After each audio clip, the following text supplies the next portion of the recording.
సుఖ శాంతులను చేకూర్చు శుభయోగ నరసింహుడు.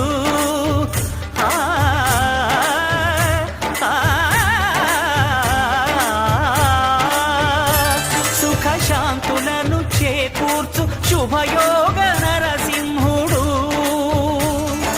నమో నమః నమో నమః.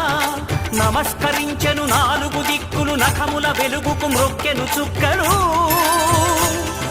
గోపుర రూపము దాల్చినది ఆ దివ్య సుదర్శన చక్రము, మంగళహారతులిచ్చినది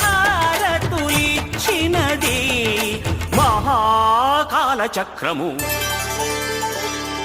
శ్రీకర శుభకర ప్రణవ స్వరూప లక్ష్మీ నరసింహ, 14 లోకములన్నీ మ్రొక్కే జ్వాలా నరసింహ.